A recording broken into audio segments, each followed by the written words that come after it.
എല്ലാം പോലീസിനോട് പറഞ്ഞിട്ടുണ്ട്, പുറത്ത് വിടണ്ടെന്നാണ് ഇപ്പോൾ പറഞ്ഞത്. അതുകൊണ്ടൊന്നും പറഞ്ഞു. ഉപദ്രവിച്ചിട്ടൊന്നുമില്ല,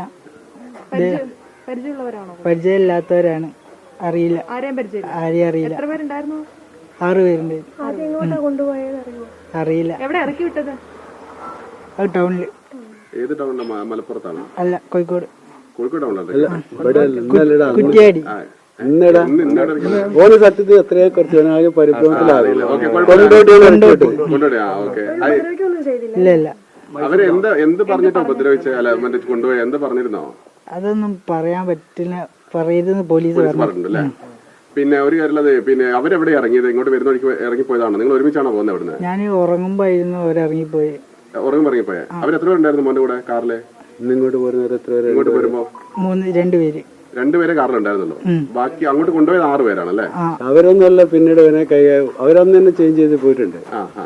വരുന്ന വഴിയിൽ പകുതിക്ക് അവർ ഇറങ്ങുകയാണ് ചെയ്തത്. അതെ, അന്വേഷണം ഉറങ്ങുന്ന സമയത്ത് ഇറങ്ങിപ്പോയി. ഭക്ഷണമൊക്കെ കഴിച്ചിരുന്നോ? ഭക്ഷണം കഴിച്ചിരുന്നു. ഡ്രസ് അവര് ടാക്സി ഡ്രൈവർക്ക് പങ്കില്ല. മുപ്പർക്കൊന്നും അറിയില്ല. കൊണ്ടുപോകുമ്പോ ഉപദ്രവിച്ചിരുന്നോ? ഇവിടുന്ന് വീട്ടുമുറ്റത്ത് വലിച്ചെടുത്തോണ്ട് പോയി പറഞ്ഞു. അത് പിടിച്ചുകൊണ്ടുപോകുമ്പോ നമ്മളിത് സ്വാഭാവികമായിട്ട് എതിർക്കല്ലോ. അന്നപ്പോളൊരു അതൊന്നും പുറത്ത് പറയരുതെന്ന് പറഞ്ഞു പോലീസ്. അന്വേഷണം എന്തെങ്കിലും ഈ സാമ്പത്തികമായിട്ടുള്ള എന്തെങ്കിലും പ്രശ്നമാണ് ഇങ്ങനെ കൊണ്ടുപോയി അവരെന്തെങ്കിലും അന്വേഷണോട് പറഞ്ഞിരുന്നു? അങ്ങനെ ഇല്ല, എന്നോടൊന്നും പ്രത്യേകിച്ച് പറഞ്ഞില്ല. ഇല്ല. ചോദിച്ചോ എന്താണ് എന്നെ കൊണ്ടുപോയെന്നുള്ള എന്തെങ്കിലും അവരോട് സംസാരിച്ചിരുന്നു? ഇല്ല. അന്വേഷണ വീട്ടിലേക്ക് വിളിക്കാൻ അനുവദിച്ചോ? ഫോൺ മറ്റോ തന്നിട്ടുണ്ടായിരുന്നു? വീട്ടിലെ ഉപ്പ വിളിച്ചിട്ട് വിളിക്കുന്നു. ഫോണില്ല, ആരും യൂസ് ചെയ്തില്ലേനു, ഫോണ് അവരും യൂസ് ചെയ്തില്ലേനു. ഇവര് ഇപ്പൊ കൊണ്ടുപോയത് തന്നെയാണോ അവിടെ ഇറക്കിയ സ്ഥലത്ത്? വേറെ ടീമാണോ വന്നത്? അതറിയില്ല.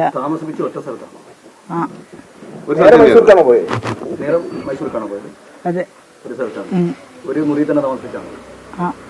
പോലീസിനോടും മീഡിയനോടൊക്കെ വളരെ അഭിനന്ദനം അറിയിക്കുന്നുണ്ട്. എല്ലാ കാര്യങ്ങളിലും നിങ്ങളോട് സഹകരിച്ച എല്ലാവരോടും, നാട്ടുകാര്, ആക്ഷൻ കമ്മിറ്റി, അവരോടൊക്കെ നമുക്ക് വളരെ ബഹുമാനവും ആദരവുമാണുള്ളത്. മേലിൽ നിങ്ങളൊക്കെ സഹായ സഹകരണങ്ങൾ നമ്മൾ പ്രതീക്ഷിക്കുന്നുണ്ട്. എല്ലാവർക്കും നന്ദി. ഇല്ല, അങ്ങനത്തെ കാര്യങ്ങളൊന്നുമില്ല. പോലീസ് നിർദ്ദേശിച്ചിട്ടുണ്ടോ? എല്ലാ കാര്യങ്ങളും പോലീസ് അന്വേഷിക്കുന്നുണ്ട്. അവർ ചെയ്തു. അതിനിടയ്ക്ക് ആരോടും ഈ വിഷയങ്ങളെ കുറിച്ചൊന്നും സംസാരിക്കരുത് എന്ന് പറഞ്ഞിട്ടുണ്ട്. അതുകൊണ്ട് അവിടെയാണ് നമ്മളെ കാര്യം പ്രധാനമായിട്ട് എല്ലാ ആളുകളോടുള്ള നന്ദി എങ്ങനെയാണ് അറിയില്ല. കാരണം എന്താ വെച്ചാൽ ഇങ്ങനെ ഒരു മിസ്സിംഗ് കേസ് കാര്യങ്ങളൊക്കെ ഉണ്ടാകുന്ന സമയത്തൊക്കെ പിന്നെ പല രീതിയിൽ അന്വേഷണങ്ങളൊക്കെ പോകും, നിങ്ങൾക്കൊക്കെ അറിയാവുന്നതാണ്. അപ്പോ ഈ മീഡിയകൾ സജീവമാക്കിയത് കൊണ്ടാണ് ഇത് ഇത്രത്തോളം. പോലീസ് ആണെങ്കിലും പോലീസ് പറഞ്ഞിരിക്കുന്നത് നിങ്ങൾ ഇറങ്ങിക്കോളൂ എന്നാണ് ഇവരോട് പറഞ്ഞത്. ഞങ്ങൾ ഇറങ്ങില്ല. അത് പൂർണ്ണമായും ഡിവൈഎസ്പി പാലിച്ചു. അതിന്റെ എല്ലാ ആളുകളും, പോലീസ് ഉദ്യോഗസ്ഥരും കൊടുവള്ളി മുതൽ കോഴിക്കോട് മുതൽ IG മുതൽ എല്ലാവരും ഇതിന് നന്നായിട്ട് സഹകരിച്ചിട്ടുണ്ട്. അത് നിങ്ങളുടെയും സഹകരണമാണ് ഏറ്റവും വലുത്. എല്ലാവരും പ്രതികളെ പിടിക്കണം. അതിന് നിങ്ങളുടെ സഹായവും സഹകരണവും അഭ്യർത്ഥിക്കുകയാണ്. ഇതാണ്.